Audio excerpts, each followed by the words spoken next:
एक बार गौतम बुद्ध अपने भिक्षुओं के साथ एक वृक्ष के नीचे बैठकर विश्राम कर रहे थे। उस वृक्ष की छांव में बुद्ध अपने भिक्षुओं की जिज्ञासाओं को दूर कर रहे थे।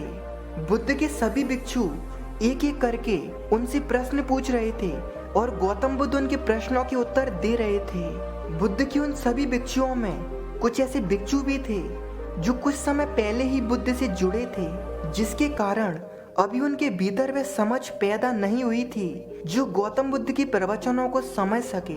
गर्मियों का समय था, सूरज अपने चरम पर था और चारों तरफ धूप ही धूप थी, लेकिन उस वृक्ष के कारण बुद्ध और उनके सभी भिक्षु आराम से छांव में बैठे हुए थे।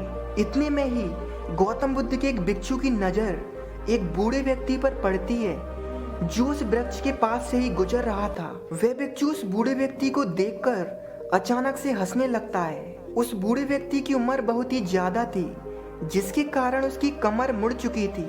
उस बूढ़े व्यक्ति के हाथ में एक डंडा था जिसका सहारा लेकर वो बूढ़ा व्यक्ति अपनी मंजिल तक पहुंचने की कोशिश कर रहा था। उस बूढ़े व्यक्ति का शरीर केवल हड्डियों का ढांचा मात्र था।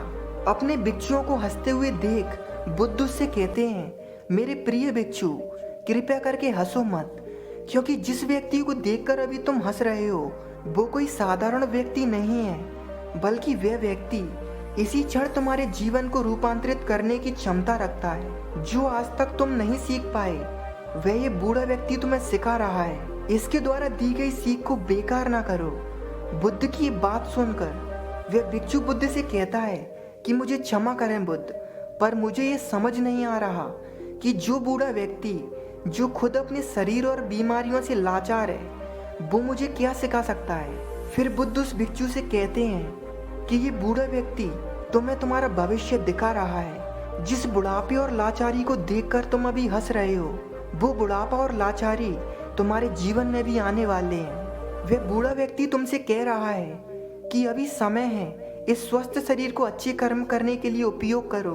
अगर तुम्हारा ये स्वस्थ शरीर तुम्हारे हाथ से निकल गया तो फिर से वापस नहीं आएगा, और अभी तुम्हारा ये शरीर सही से काम कर रहा है, जैसे कि तुम्हारे हाथ, पैर, आँख और ये सभी चीजें जो सही से काम कर रही हैं। क्या ये छोटी बात है और क्या तुम इसे मामूली सी बात समझ रहे हो? ये घटना साधारण घटना नहीं थी जो अभी तुम्हारे साथ घटी, और ये घटना तुम्हारे जीवन को बदलने की क्षमता रखती है। ठीक इसी तरह की घटना ने मेरा जीवन बदला था, और इस तरह की घटना के कारण मैं आज बुद्ध हूँ। फिर वह भिक्षु बुद्ध से कहता है कि क्षमा करें बुद्ध, परंतु मेरे मन में ये विचार नहीं आया कि मैं उस बूढ़े व्यक्ति से क्या सीख सकता हूँ। उसे देखकर केवल मुझे हंसी आई।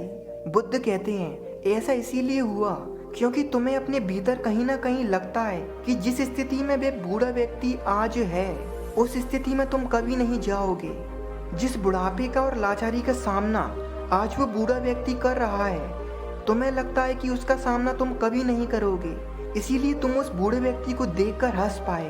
तुमने सच्चाई को नजरअंदाज कर दिया। अगर तुम सच्चाई को देख लेते तो चाहकर भी तुम अपनी आंखों के आंसुओं को नहीं रोक पाते, परंतु तुमने सत्य को अनदेखा कर दिया और तुम बहुत बड़ी संभावना से चूक गए। बुद्ध की बात सुन वो भिक्षु बुद्ध से क्षमा मांगता है और ये निश्चय करता है कि वे अपने स्वास्थ्य का उपयोग अपने अहंकार को बढ़ाने में नहीं बल्कि परम सत्य को पाने में करेगा। दोस्तों, जो लोग इस कहानी को सुन रहे हैं, हो सकता है कि वो लोग बड़ी समस्या में हो या हो सकता है कि वो परेशानियों में हो, लेकिन फिर भी एक बात हमेशा ध्यान रखना कि जब तक आपका स्वास्थ्य ठीक है तब तक आप किसी भी बड़ी समस्या से बाहर आ सकते हैं। इसीलिए बुद्ध ने कहा है कि हमारा स्वास्थ्य हमारा सबसे बड़ा उपहार है जो हमें सृष्टि से मिला है, इसीलिए इसका उपयोग सही से करें। धन्यवाद।